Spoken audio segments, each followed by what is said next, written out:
65 000 euros, c'est le salaire moyen de départ d'un ingénieur cloud en France. En comparaison, un développeur informatique va gagner en début de carrière 38 000 euros et un administrateur système en début de carrière va gagner 35 000 euros. Mais ce n'est que le début. Attendez voir les chiffres que je vais vous montrer et qui correspondent à l'explosion des salaires des ingénieurs cloud. Et surtout, restez jusqu'à la fin de cette vidéo parce que je vais vous dévoiler pourquoi est-ce que vous devez vous lancer dans le cloud cette année et même si vous n'avez pas d'expérience. En ce moment même, les ingénieurs cloud sont en train de dérégler complètement le marché IT. Et si vous ratez le train, en fait, vous allez regretter pendant de nombreuses années. Et aujourd'hui, je vais vous expliquer pourquoi est-ce que le cloud est la plus grosse opportunité pour votre carrière IT en cette année. Si vous souhaitez vraiment profiter de cette révolution cloud et découvrir quel est le profil IT qui vous correspond le mieux, j'ai créé un quiz qui est 100% gratuit et qui dure 2 minutes et dans lequel vous avez la possibilité de découvrir quel est votre profil IT idéal. Ça peut être le cloud, ça peut être la cybersécurité, ça peut être le réseau informatique, ça peut être d'autres domaines. Plusieurs professionnels ont déjà utilisé ce quiz pour pouvoir mettre en place leur stratégie de carrière de façon optimale. Et si ce genre de contenu qui permet de tout simplement construire une stratégie de carrière solide dans les divers domaines de l'IT vous intéresse, n'hésitez pas à vous abonner. Ça m'aide énormément à faire grandir cette communauté de passionnés. Nous sommes en train d'assister à la plus grosse révolution sur le marché de l'IT depuis l'avènement d'Internet et beaucoup de personnes certainement n'ont pas encore compris. En 2020, le marché de cloud représentait 300 milliards de dollars. En 2024, ce marché représente 600 milliards. Donc, entre 2020 et 2024, il y a eu une explosion de plus de 100% en ce qui concerne la taille du marché du cloud au niveau mondial. Ce qui est encore plus dingue dans ces statistiques, c'est qu'aujourd'hui, on a à peu près 91% des entreprises dans le monde qui utilisent les services cloud. Et à vrai dire, il y a 5 ans, on était à peu près à 30%, 31% pour être plus. À quoi est due cette explosion? Tout d'abord, le Covid qui a été un gros accélérateur. Du jour au lendemain, on a les entreprises qui se sont mises à faire du télétravail. On se retrouve avec des migrations qui ont été forcées et qui ont été faites aussi en urgence. En plus de ça, il y a l'IA générative qui est apparue et qui demande une puissance de calcul énorme. Où est-ce que cette IA est stockée et où est-ce que cette IA travaille? C'est tout simplement dans le cloud. La conséquence directe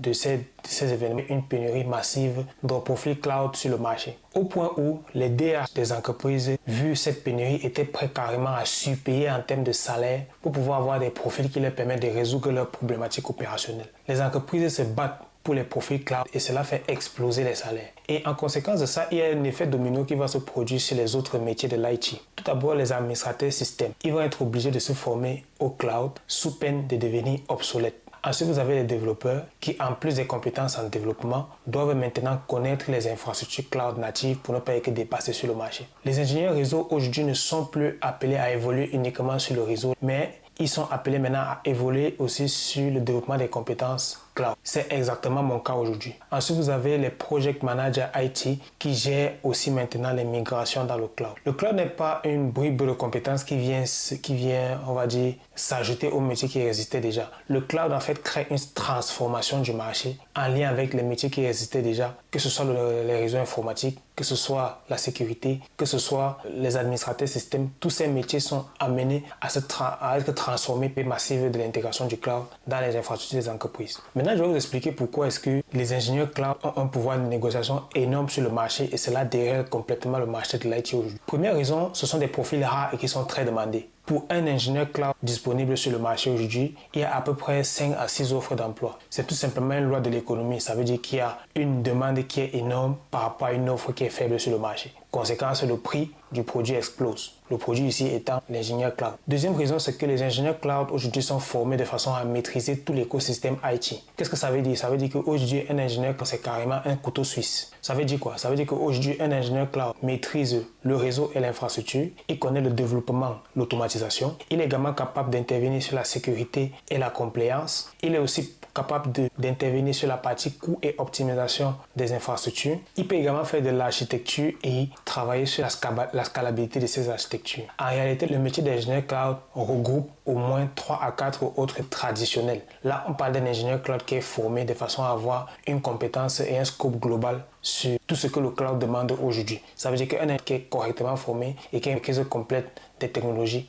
peut intervenir sur 3 à 4 métiers en même temps. Alors peut-être dit comme ça peut sembler exagéré, mais c'est la réalité du marché qui fait qu'aujourd'hui, la formation qui suit leur permet tout simplement d'intervenir sans pourtant avoir une expertise, mais tout simplement déjà intervenir, ce qui est déjà énorme. La troisième raison, c'est que les ingénieurs cloud génèrent une valeur business directe. Pourquoi? Parce qu'une migration cloud qui est mal faite implique tout simplement des millions d'euros perdus ou alors du budget qui sera gaspillé. Par contre, une migration cloud qui est réussie implique tout simplement un gain en temps et une optimisation des moyens qui sont mis en œuvre par l'entreprise pour atteindre ses objectifs. En réalité, les ingénieurs cloud ne sont pas considérés comme un coût pour l'entreprise, mais généralement, ils sont tout simplement une valeur ajoutée, donc ils rapportent de l'argent à l'entreprise par ce qu'ils mettent en place au niveau des solutions de l'entreprise. La quatrième raison, c'est que l'international s'ouvre aux ingénieurs cloud. C'est-à-dire qu'avec le cloud, on n'a plus besoin d'intervenir sur site, de travailler physiquement, localement, sur les équipements. Un ingénieur cloud qui est en France peut facilement travailler pour Google, Apple, Microsoft aux États-Unis ou bien pour les startups californiennes. Le résultat de ça, c'est que les salaires ont tendance maintenant à s'aligner sur les standards internationaux. Pourquoi? Parce que grâce à cette multiplicité d'offres et des accès à distance à des domaines ou des entreprises qui sont cotées et qui dépendent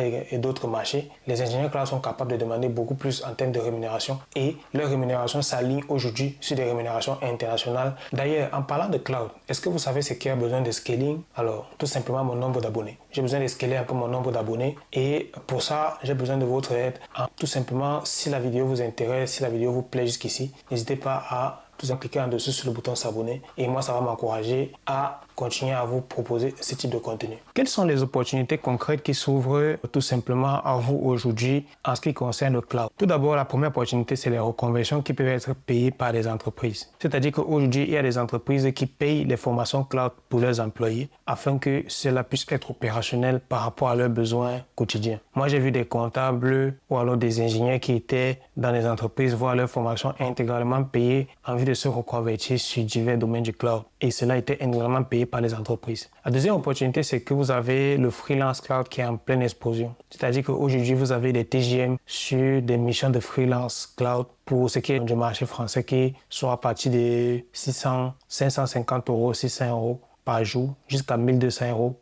Si vous faites par exemple une mission de 6 mois, ça veut dire que vous vous retrouvez avec un chiffre d'affaires qui est entre 80 et 150 000 euros de chiffre d'affaires pour une mission de 6 mois par exemple, ce qui est assez intéressant. La troisième opportunité, vous pouvez aujourd'hui créer une boîte de conseil dans le cloud. Étant donné que le marché est en explosion, on parle d'une croissance annuelle de près de 45%. Comme je vous l'ai dit en début de vidéo, entre 2020 et 2024, il y a eu 100% d'évolution en termes de l'évolution du marché. On est passé d'un marché qui valait 300 milliards à un marché qui vaut aujourd'hui 600 milliards. Ce qui fait donc que des consultants créent aujourd'hui leur propre ESN et partent débaucher les clients pour avoir leur propre mission et se créer tout simplement une place sur le marché, étant donné qu'on a un marché qui est de plus en plus croissant en lien avec les demandes des entreprises. La quatrième opportunité ici, ça va être l'écosystème du cloud. L'écosystème du cloud est constitué de telle sorte qu'aujourd'hui, vous avez la possibilité de devenir partenaire AWS, AGP, en fonction de comment est-ce que vous constituez votre entreprise ou bien alors des certifications et des formations que vous avez suivies. Vous avez également la possibilité de créer des solutions SaaS qui sont hébergées sur le cloud.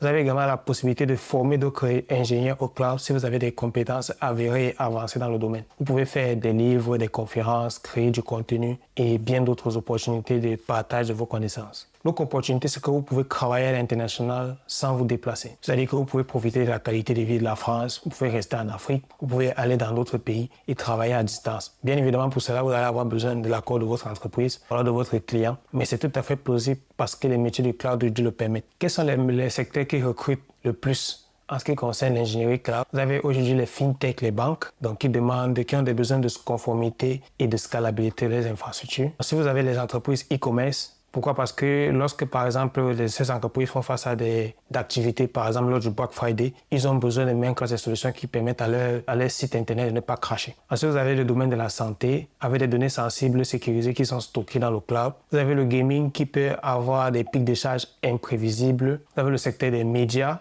donc les médias sociaux ou alors les médias classiques. Et aujourd'hui, avec le streaming du contenu, et bien évidemment, ces contenus sont stockés dans le cloud, ce qui appelle des compétences d'ingénierie cloud. Vous avez aussi toute la partie industrielle. Donc les entreprises aujourd'hui avec l'Internet des objets, les objets connectés, tout ça amène à stocker des données dans le cloud. Ça demande une expertise qui appelle encore les ingénieurs cloud. Les nouveaux métiers qui explosent sont de l'ordre de FinOps ingénieurs, Cloud Native Developer, Multi-Cloud Architect, Cloud Complex Officer, Computing engineer. Tout ça, c'est des métiers qui sont le cloud computing et à l'infrastructure cloud tout simplement. Voici pourquoi est-ce que vous devez vous lancer dès maintenant en ce qui concerne le cloud, sans hésiter. Premier facteur, c'est que ça change la donne dans le cloud. Aujourd'hui, avec l'intelligence artificielle, vous avez quasiment toutes les solutions de cloud qui sont hébergées, toutes les solutions d'intelligence artificielle qui sont hébergées dans le cloud. Midjourney, ChatGPT, Claude IA, Gemini, toutes ces solutions sont hébergées dans le cloud. Vu que les entreprises migrent massivement pour intégrer l'IA, il y a donc une interconnexion qui se fait entre ces outils qui sont stockés dans le cloud et tout simplement les outils d'IA en eux-mêmes, en lien avec les entreprises. Ce qui crée directement une explosion de la demande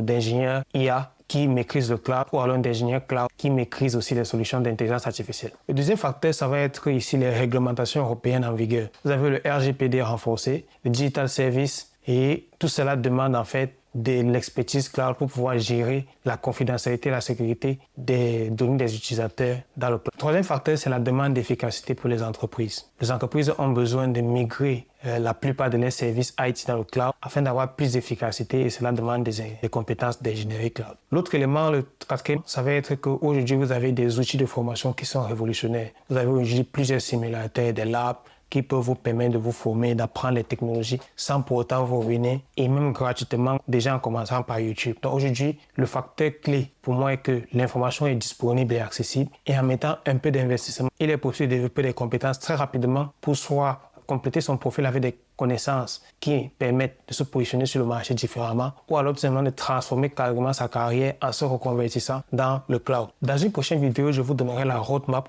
étape par étape afin de pouvoir vous lancer dans le cloud si vous partez de zéro ou alors si vous êtes en reconversion. L'important à retenir ici, c'est que peu importe l'investissement que vous avez fait, tant qu'il reste raisonnable pour pouvoir acquérir un certain nombre de compétences, le retour sur investissement en termes de revenus salarial ou alors des missions que vous pourrez faire et combien cela va vous rapporter est extrêmement phénoménal vis-à-vis de l'investissement que vous avez fait. Parce que la demande de cloud est tellement forte que les RH ne regardent pas forcément un certain nombre de prérequis sur les profils et ils vont juste observer quels sont les projets sur lesquels vous avez travaillé, quelles sont les compétences opérationnelles que vous avez et quel est le besoin, est-ce que ça matche avec le besoin de leur entreprise. Si c'est le cas, ils vont vous faire confiance et vous aurez la possibilité d'avoir des missions et de travailler dans des environnements très intéressants et très captivants, même si vous êtes débutant et même si vous êtes en reconversion, sans forcément avoir un profil d'expert. Donc mes 3 conseils pour réussir et vous insérer sur le marché du cloud très facilement, c'est première des choses, commencez maintenant. N'allez pas la dernière minute, ne réfléchissez pas beaucoup. Si vous sentez qu'aujourd'hui, dans votre profil, vous avez des appétences et que vous appréciez vraiment cet environnement cloud, lancez-vous directement, sans hésitation, vous n'allez pas regretter. Deuxième des choses, c'est qu'il faut vous spécialiser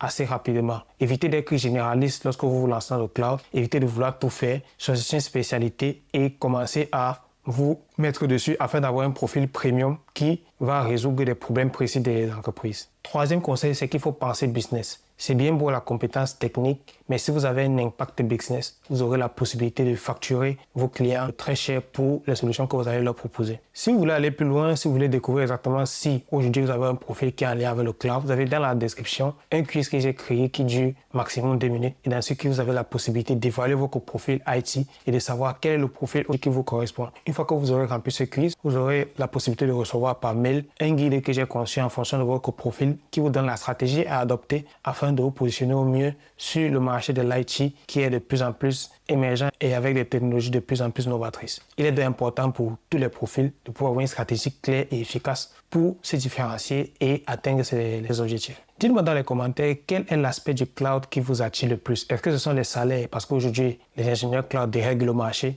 en créant une concurrence salariale qui est un peu mal. Est-ce que ce sont les technologies cloud? Est-ce que par exemple c'est l'infrastructure? Est-ce que c'est le développement? Est-ce que c'est l'automatisation? Est-ce que c'est l'intelligence artificielle? Dites-moi tout ça dans les commentaires. Moi, je répondrai à tous les commentaires et je tâcherai de vous apporter également des éléments de réponse si vous avez des questions. Si vous pensez que cette vidéo vous a convaincu de vous lancer dans le cloud ou alors de conseiller à quelqu'un de se lancer dans le cloud, alors je pense que cette vidéo mérite tout simplement votre abonnement et un pouce bleu. C'est une vidéo qui m'a demandé un peu de recherche et moi je vous remercierai infiniment si vous pourriez permettre à l'algorithme YouTube de la référencer. Moi je vous remercie surtout d'être arrivé jusqu'à ce moment de la vidéo. Je vous remercie d'être arrivé jusqu'au bout et on se retrouve dans une prochaine vidéo. Ciao.